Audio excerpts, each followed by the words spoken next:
Então, Walter, a primeira pergunta é: quem é o Walter Schmidt? Eu sou jornalista, advogado, que nunca exerceu, mas com inscrição na OAB, e autor de alguns livros. Fiz jornalismo na segunda turma da Federal, entrei em 65. Depois fiz direito na PUC, mas nesse meio tempo, quando ainda era a Universidade Católica do Paraná, eu dei aula no antigo curso de jornalismo, que fazia parte da Faculdade de Filosofia, Ciências e Letras, na Católica, assim como era na Federal. E aí a Católica encerrou o curso para se adaptar à reforma universitária, parou o curso de jornalismo e reabriu 2 ou 3 anos depois como comunicação social. Época em que a Federal fez a mesma coisa. Saiu da filosofia e criou uma estrutura própria, uma vida independente. E trabalhei em muitos jornais de Curitiba, em Londrina, num jornal em Londrina. Tive uma experiência rápida em rádio, e rápida mais ou menos. E televisão, sim, televisão foi bem rápida. Então, como dizia o falecido jornalista Fábio Campana, eu era um gutenbergiano. Eu gostava mesmo do jornal impresso, e fui preparado para trabalhar no jornal impresso, que era a síntese do jornalismo no meu tempo, de estudante, depois de início de carreira, era o jornal. A televisão estava começando a ter uma estrutura nacional, e o rádio eu me interessava como ouvinte. Eu sou jornalista de jornal. Hoje eu faço um blog e lamento o fim do jornalismo impresso, ou quase fim, né? Em linhas gerais, é isso. E por que escolheu o jornalismo? Olha, eu vim para Curitiba para fazer o curso ensino médio, que na época se chamava científico ou clássico, com o propósito de fazer agronomia. Eu vim de Santa Catarina, mas eu já gostava muito de jornal, de revista, de notícias em geral. E quando cheguei em Curitiba, fiquei fascinado com a quantidade de jornais que a gente via nas bancas e nas revistarias. Jornais do Rio, de São Paulo, de Porto Alegre e de Curitiba, onde havia vários jornais. E eu lembro que eu deixava de andar de ônibus para economizar o dinheiro da passagem e ir a pé, morava nas Mercedes, para comprar jornal. Eu peguei a época gloriosa da Última Hora, do Samuel Weiner, a edição do Paraná. Tinha o Estado do Paraná, Gazeta do Povo, Diário do Paraná, Correio do Paraná, depois o Diário Popular, Tribuna do Paraná, e os jornais do Rio e São Paulo, que chegavam, os de São Paulo chegavam bem cedo em Curitiba, os do Rio um pouquinho mais tarde. Jornal do Brasil, Correio da Manhã, Globo, Diário Carioca, que eu ainda peguei, Diário de Notícias, O Jornal. De São Paulo era basicamente a Folha, o Estadão, Diário de São Paulo e Diário da Noite. Porto Alegre vinha para cá o Correio do Povo. Então você tinha uma gama de jornais e eles vendiam muito, e era a fonte primária da informação na época. E aquilo foi me despertando, eu virei um leitor voraz de jornais. Lembro da Última Hora até, que eu comprava e eu morava com os meus tios, meu tio me proibiu de entrar com a Última Hora, dizendo que era jornal de comunista. E um vizinho nosso comprava a Última Hora, vinha almoçar todo dia trazendo a Última Hora. E ele, depois do almoço, voltava para o centro, que na época Curitiba tudo fechava na hora do almoço, e eu dava uma escapada e ia ler a Última Hora na casa do vizinho, do seu Leonardo. E comprava jornal. E na casa dos meus tios se comprava jornais aos domingos. E eu comprava dia de semana e tal. Fora revistas, a época da Realidade, a época da... Eu não tinha carro, mas eu era apaixonado pela revista Quatro Rodas. E depois a Realidade, que foi um fenômeno, né? Quando foi lançada a Veja, aí eu já estava no mercado trabalhando já. Mas eu sempre gostei de jornalismo e achava que fazer jornal fazia parte da minha pessoa. E você pode, é difícil, né, sintetizar mais de 50 anos de carreira, mas você pode sintetizar para a gente os lugares que você passou, como você atuou? Eu comecei, ainda na época da faculdade, num estágiozinho de uma revista chamada Divisas, que era do professor e jornalista Danilo Cortes, que era uma revista mensal especializada em economia. E eu fiz um estágiozinho lá, de alguns meses.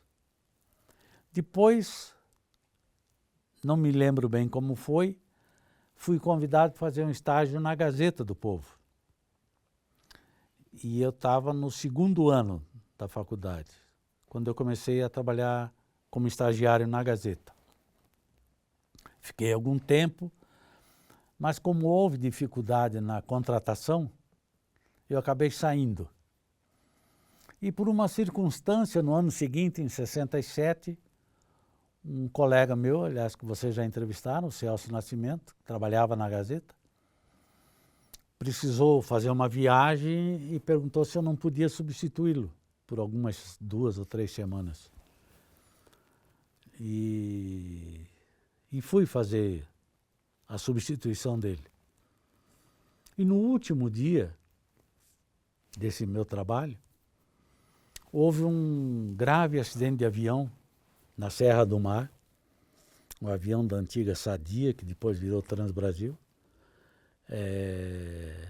Teve um acidente, morreram 20 pessoas, era um avião para 25, 30 pessoas, e eu fui fazer a cobertura.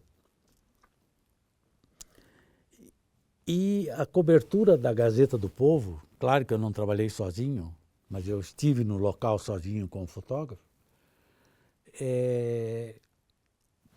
teria sido, na época, a melhor cobertura em relação aos demais jornais, o Diário do Paraná e o Estado do Paraná. E eu acabei sendo contratado. Eu lembro que eu só tinha um terno e fui com aquele terno para a Serra do Mar e chovia. Eu perdi praticamente a roupa toda e ganhei da Gazeta do Povo, do Dr. Francisco. Ele me chamou, me cumprimentou, me deu um emprego como repórter, me deu um salário como gratificação e me deu um vale para que eu pudesse ir numa loja de roupa, escolhesse aquilo que eu precisava e que me interessava e tudo. Aí fiquei algum tempo na Gazeta, depois me mudei para o Estado do Paraná. E quando eu estava no Estado, eu fui convidado para trabalhar na assessoria de imprensa da Copel. Aí fui trabalhar de dia na Copel, como assessor, e à noite na Tribuna do Paraná, que era da mesma empresa, do Estado, como redator. Saí, não me lembro bem porquê, da Tribuna e da Copel. porque eu fui convidado pelo Celso para ir para o Diário da Tarde, que o Celso estava dirigindo um projeto de restauração, de reestruturação, modernização do Diário da Tarde, que era da Gazeta do Povo. E, paralelamente, comecei a trabalhar no semanário Voz do Paraná, semanário católico e tal. E, por algum tempo, fiquei nos 2 jornais.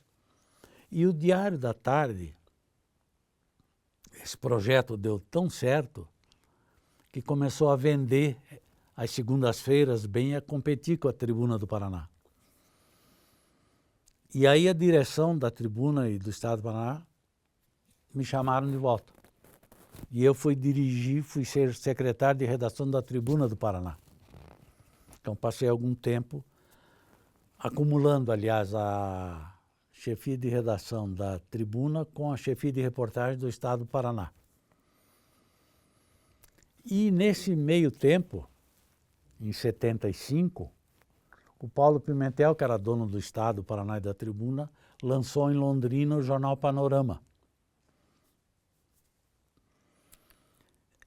Ele trouxe uma equipe de São Paulo, modernizou, revolucionou, mas essa equipe de São Paulo, infelizmente, entrou em atrito com a população de Londrina. Eles fizeram em Londrina um jornal de São Paulo. E não conseguiram fazer um jornal para Londrina. É o que contam. E eu fui convidado e fui. Fiquei 1 ano, mais ou menos. E aí ocorreu um desastre. O governo do estado era do Jaime Canet e ele e o Pimentel brigaram. O Pimentel fazia oposição a ele e o governo do estado então cortou a publicidade do jornal, do grupo, e atingiu duramente o Panorama. E também dizem, a gente não tem prova, mas aconteceu, a fiscalização do Estado ia em cima das empresas que anunciavam no Panorama. E elas retiraram a publicidade. E o jornal acabou morrendo. Aí fui convidado pelo Cícero Catani, que tinha assumido a direção de redação do novo Diário do Paraná, na equipe do José Carlos Martinez, que tinha comprado o Diário do Paraná e a TV Bandeirantes da época, e formou o Grupo OM, o Grupo Oscar Martinez. E eu trabalhei no Diário do Paraná, e em 77 eu fui convidado pelo Nireu Teixeira, que era um grande jornalista, pelo Adolfo de Oliveira Franco Júnior e pelo Manuel Rosemann, para lançar o Correio de Notícias. Aí fiquei um tempo no Correio de Notícias, depois saí do Correio, que acabou sendo vendido também para o grupo da Grafipar na época, e aí o Fábio Campana assumiu o jornal, e eu fui para o lançamento do Jornal do Estado, que é hoje Bem Paraná. Fiquei alguns meses e recebi uma oferta da Folha de Curitiba, que era uma figura folclórica da cidade, que era o Bento Quimelli, que era dono também do Diário do Paraná. Aliás, vou fazer um parênteses. O Bento Quimelli tinha ideias absurdas e um dia chegou na redação do Diário do Paraná e encontrou na entrada, assim, a primeira mesa era do Nilson Paul, jornalista e assessor, diretor de comunicação do Tribunal de Contas hoje, e disse para o Nilson: olha, avisa aí o pessoal que a partir de hoje está proibida a letra N no jornal. Aí o Nilson: pois não, seu Beto. Aí o Bento disse assim: mas por que Beto? Não, o senhor proibiu o N, então vou lhe chamar de Beto. Está desfeita a ordem. E aí passei algum tempo na Folha de Curitiba, saí da Folha de Curitiba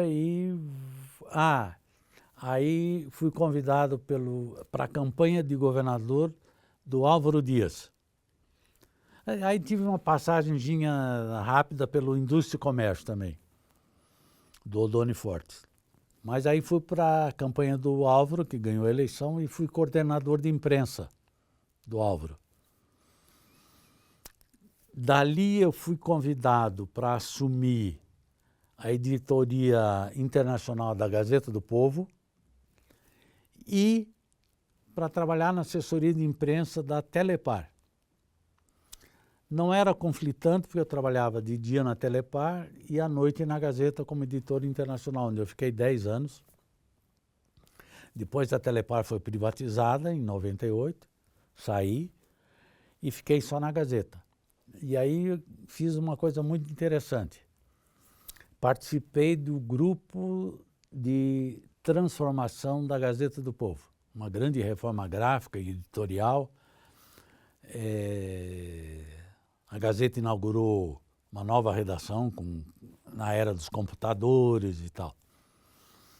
E veio uma equipe contratada da Universidade de Navarra, na Espanha, para fazer a reforma da Gazeta. E eu me integrei a esse grupo e trabalhei muito nessa reforma, que começou a ser implantada em 98 e 99. Em 2000,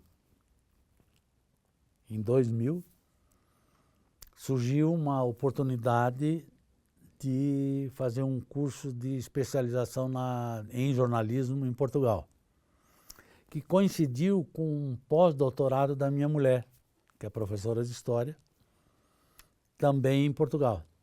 E ficamos 1 ano. Foi uma experiência para mim fantástica. Voltei para a Gazeta em 2002 e assumi a condição, uma espécie de ombudsman da Gazeta, mas um ombudsman interno. Não fazia coluna como na Folha, por exemplo, para público externo. Eu fazia a crítica diária do jornal. Eu lia a Gazeta do Povo inteira, fazia a crítica e fazia um relatório e comparava com outros jornais daqui, para ver o que a gente tinha dado de furo, onde o outro jornal foi melhor, onde nós fomos melhor. Destacava alguns erros de grafia, erros de tom da matéria, do estilo da matéria. E esse relatório tinha que ficar pronto até as 14h para uma reunião de pauta com a chefia de redação, com os editores, para discutir a edição do dia seguinte e fazer uma revisão da edição do dia. Houve alguns problemas, alguns colegas não aceitavam certas críticas, outros gostavam, para outros foram boas aulas e tal. Fiquei mais um tempo e aí fui convidado para assumir a editoria política da Gazeta. Fiquei e houve em 2004, 2005, na Gazeta uma criação de um novo estilo dentro do jornal, de forma que o objetivo era cortar os cabecinhas brancas.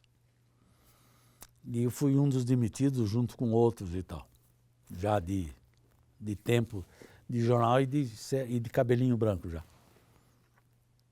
Aí fui para o governo do estado, trabalhar no governo Requião, aí me aposentei na Gazeta, aproveitei. E aí fui assessor de imprensa durante vários anos na Secretaria de Desenvolvimento Urbano, hoje é a Secretaria das Cidades. Aí terminou o governo Requião, ganhou o Beto Richa, assumiu, E eu fui convidado pelo advogado Adolfo de Oliveira Franco Júnior, que tinha sido um dos donos do Correio de Notícias, para fazer uma biografia, escrever a biografia do pai dele, que tinha morrido 1 ou 2 anos antes, o Adolfo de Oliveira Franco, que tinha sido presidente do antigo Banco Comercial do Paraná, tinha sido presidente da Ordem dos Advogados do Paraná, tinha sido diretor da carteira de crédito agrícola do Banco do Brasil, tinha sido governador do Paraná, complementando o mandato do então governador Bento Munhoz da Rocha Neto, que foi convidado no governo Café Filho em 54 para ser ministro da Agricultura. Aí o Adolfo foi para o Banco do Brasil. E terminado esse livro, eu comecei a trabalhar num outro livro que conta a história do Sindicato dos Corretores de Imóveis de Curitiba, ou do Paraná. E terminado esse trabalho, eu fui convidado pelo Celso Nascimento a coeditar o blog Contraponto, que eu faço até hoje, porque o Celso Nascimento se aposentou e eu continuo tocando o blog. Esse é basicamente o resumo da minha carreira aí que começou em 66. E essa carreira que é tão longeva, quem que te inspirou durante esse tempo? Jornalistas que te inspiraram, pessoas? Eu tive um grande professor de jornalismo que me incentivou muito, que era o Nassim Bacila Neto, que era um grande jornalista, correspondente do Estado do Paraná, do Estado de São Paulo, aliás, editorialista da Gazeta do Povo, fazia uma coluna política na antiga revista Panorama, era assessor de imprensa da Federação do Comércio, virou professor da Federal e foi nomeado conselheiro do Tribunal de Contas. Era um jornalista perfeito. Ele nos ensinou, a minha turma toda e a turma do Celso e outras turmas, a escrever para jornal. A preocupação dele era ensinar um estilo de jornalismo, o velho estilo do lead, não sei se vocês já aprenderam, que em Curitiba era pouco praticado, ainda se fazia o jornalismo antigo, da encheção de linguiça, e o Bacila primava pela objetividade, ou pela busca da objetividade. E isso me marcou muito, me incentivou. Depois, no jornal Estado do Paraná, 2 pessoas me incentivaram muito. O Cícero Catani, que era chefe de reportagem quando eu passei para lá, o Mussa José de Assis, que foi diretor de redação, o próprio diretor também da empresa, que era meu professor na faculdade, que era o João Feder, foi um dos incentivadores, e os colegas, em geral, da comunidade, da nossa tribo, digamos assim. E depois foi muito incentivado pela minha esposa, que tinha se formado em jornalismo na UNB, em Brasília. Nos casamos, ela veio para cá e ela foi fazer história, mas sempre foi uma grande incentivadora da profissão. E eu esqueci de contar que houve um períodozinho também, no meio dessa carreira toda, que eu dei aula de técnica de redação na Católica, antes da PUC, e depois na Faculdade de ECEI. Por algum período eu também participei do magistério. E você consegue descrever como eram as redações e por que elas inspiravam tanto? Havia de tudo nas redações. Havia os estudantes de direito, porque na época é bom que se diga que a profissão não era regulamentada, né?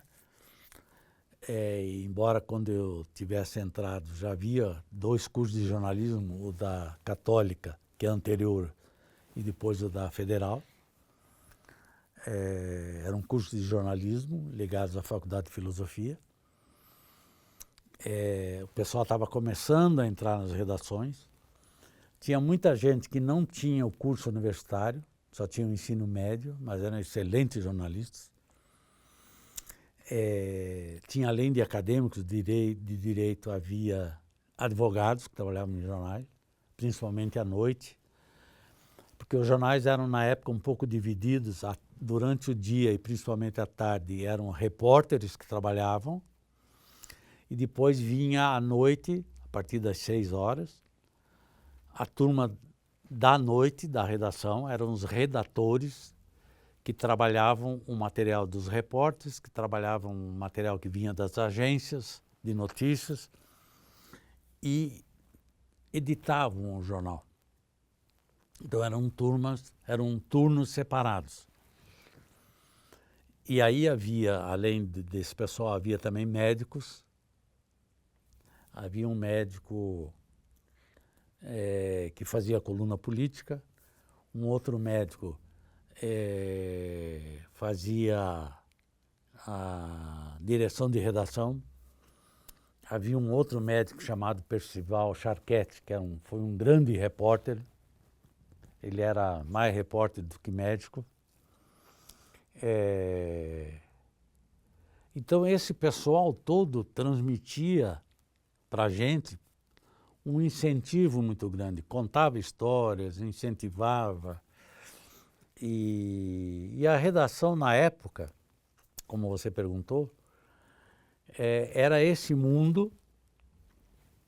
Tudo, as redações com as antigas máquinas de escrever, ambiente esfumaçado, porque todo mundo fumava, né? É tudo muito precário. Na Gazeta do Povo, quando eu comecei a trabalhar, e depois no Estado do Paraná também, eram 1 ou 2 telefones só, fixo. No Estado do Paraná tinha uma frota de carros para os repórteres, podia sair com o carro do jornal. Na Gazeta não tinha, a Gazeta pagava táxi. E o que era muito interessante é que você, como repórter, ia para a rua. Você tinha que estar na rua. Você tinha que, tanto na Gazeta como no Estado do Paraná, onde eu fui repórter, você tinha setores fixos para cobrir, independente da pauta. Você tinha que passar todo dia. Eu tinha que eu lembro, na Gazeta do Povo e depois no Estado, um setor fixo que eu tinha era a Cúria Metropolitana. Eu tinha que cobrir lá as atividades do arcebispo e da Cúria e da igreja. O outro era cobrir o Departamento de Cultura, que é hoje a Secretaria de Educação do Estado, de Cultura do Estado. E, além disso, recebia a pauta. Eu tinha que fazer aquilo e mais 2 ou 3 matérias por dia. Era na rua, vivia na rua. E usava pouco telefone, a não ser para confirmar uma entrevista, para apurar mais algum dado e tal. E outra coisa, a gente acabava passando do horário da gente, de trabalho, que eram 5 horas, mas nunca trabalhava sempre mais, e a gente ficava no jornal, acompanhando o fechamento do jornal com aquela turma da noite. Depois, muito mais tempo depois, quando a Gazeta implanta os computadores, aí a coisa muda. Aí já não se podia mais fumar na redação, né?